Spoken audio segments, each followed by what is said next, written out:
tama ba o hindi tama yung ginawa ni Colonel Munggaw?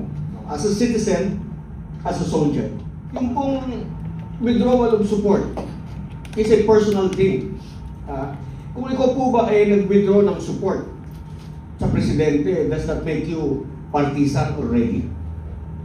Hindi po ba? Or are you being true to your oath to defend the Constitution, to fight for what is right?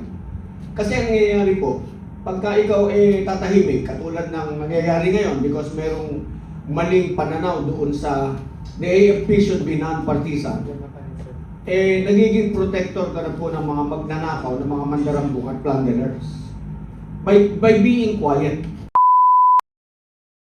Pero nandito po ngayon, no, si Attorney Barilio Garcia is also a retired Brigadier General ng AFP. Ano po yung may idea po ba kayo dun sa pinaka-stand? Just to clarify, ano po yung pinaka-stand po ni Colonel Munggaw? Okay. Pero bago yan, Ma'am Balu, may legacy po si Presidente Marcos. Consistent ang constitutionality ng budget. From 2023, 2024, and 2025, unconstitutional po yung budget niya. Alright, so yung going back to Colonel Munggaw, yung kay Colonel Munggaw, tama ba o hindi tama yung ginawa ni Colonel Munggaw? As a citizen, as a soldier, para sa akin po, tama pareho. No, wala pong katulad ng una kong mga sinabi na wala pong maling ginawa si Colonel Munggaw because that is in the exercise of his rights as a Filipino. Tinignan ko po yung oath ng commission officer. Tinignan ko rin yung oath ng ordinary citizen, ordinary soldier. Yung pong withdrawal of support is a personal thing. Kung ikaw po ba ay nag-withdraw ng support sa presidente, does that make you partisan already?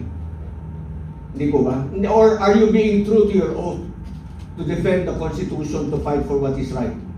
Kasi ang nangyayari po, pagka ikaw tatahimik, katulad ng nangyayari ngayon because merong maling pananaw doon sa the AFP should be non-partisan, nagiging protector ka na po ng mga magnanakaw, ng mga mandarambong at plunderers by being quiet.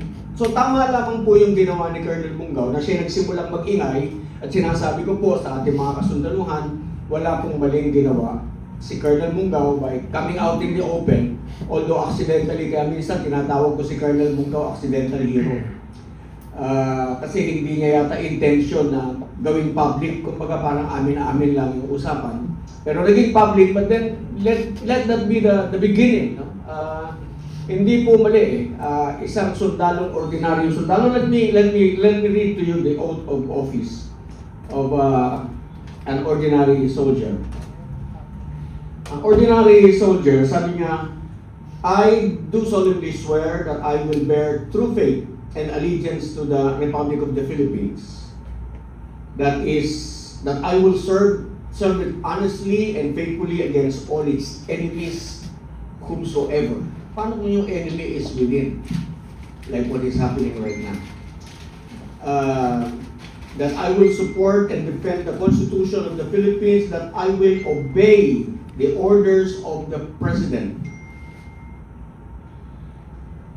and the orders of officers appointed over me according to the rules and articles of war, and that I impose this obligation upon myself voluntarily without mental reservation or purpose of evasion. Yan po yung ordinary soldier. If you withdraw your support to the President, you are not violating your oath. You are actually doing it in keeping with your oath. Okay? So, kasi, dito po kasi sa ating sitwasyon ngayon, ang merong allegation na merong malaking kasalanan sa Pilipino, sa taong bayan, yun mismong Pangulo. And so, wala tayong magagawa. Kailangan, we should make a stand. Are you going to remain silent and therefore be interpreted as a protector of the magnanakaw and the plunderers in government? Or are you going to stand up and say, I withdraw support? Dapat nga sundan na yan dumami na. Para magkaalaman tayo. Ngayon sa survey, hindi ko lang ang survey negative na eh. Does that mean hindi negative yung mga uniform personnel natin? Kasi that's a, kumbaga yung mga survey na yan is kumbaga general. It applies to all the population. Ngayon, yung code of conduct naman ng mga sundalo, every soldier recites this pledge, which serves as their professional creed. Bago pa mag-umpisa, meron kang creed, pinapamemorize sa ito eh.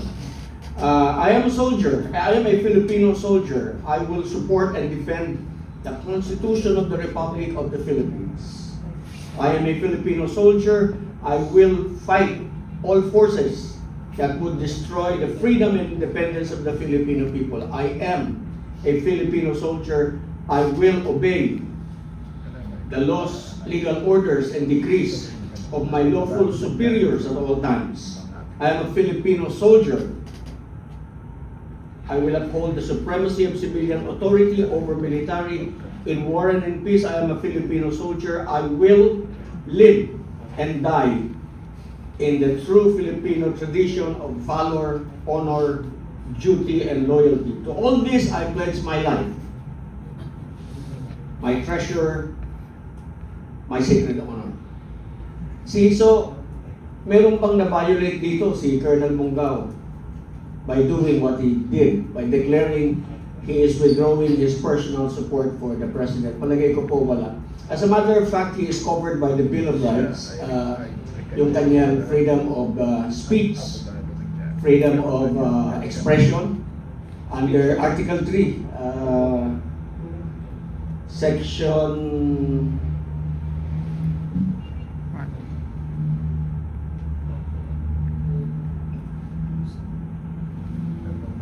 Anyway, I think that's Section 4. Tapos yung Section 18 ng Bill of Rights, he cannot be detained.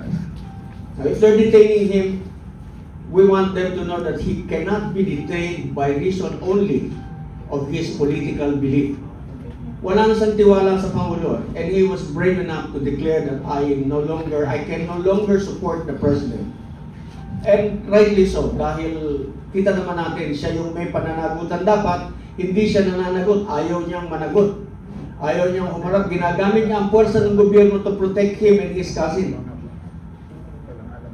Yung mga kasundaluhan naman natin, pumapayag na gano'n ang mangyari. So siguro magsimula na sa ibaba para maramdaman ni General Bronner na ang sentimiento ng mga sundalo niya. Pero hindi ko sinasabing si General Bronner hindi professional soldier. He's a very good, very professional soldier. Kaya lang, nananatili rin siya sa kanyang paniwala na kailangan non-partisan. But non-partisanship does not mean if you withdraw your support for the President kasi kailangan niyang managot, ginagawa niya pa rin yung kanyang tungkulin. So, I think it's about time for all of us to make a stand against this. Hindi pwedeng lahat ginagamit ng gobyerno ang kanilang buong resources to protect the criminals among us. Alright. So, follow-up question ko lang po, para for clarification lang, di ba? Kasi lagi namin naririnig that you've sworn to actually protect the Constitution and also the people. And also in the context of the Articles of War, ano po ang limitations nun? Because some people understood that as, trying also protecting the Commander-in-Chief. Are there limitations to that? At which we say, pag nag-cross ng line na to, this is where I make a decision as a soldier. Yung Articles of War kasi tinignan ko Article 96 and 97. Article 96 is unbecoming of an officer and a gentleman. I don't think he was naging unbecoming, yung unbecoming ka for declaring your belief, your personal belief, which is guaranteed by the Constitution. I do not believe that they can dismiss him from the service on the ground of Article 96 or kahit 97 because wala naman siyang sinabing inimical to the interest. Hindi niya nga siniraan ng armed forces, hindi rin niya. Ang sinabi niya, I remain loyal to the Republic, I remain loyal to the armed forces of the Philippines. So walang Article 96, walang Article 97. I don't know kung saang bulsa ng Panginoon nila kukunin yung ididemanda nila kay Colonel Mungao para siya ay parusahan or i-discipline. Actually, he is in keeping with his oath, actually. Yun sa akin, no? ginawa niya dahil siya ay tunay na sundalong Pilipino na true to his oath, true to his creed. Talagang yun din dapat ang maintindihan. Meron yung pulis at one time yung ordinary policeman na dismiss nila for also withdrawing his support for the president. I think that has to be corrected as well. Alright.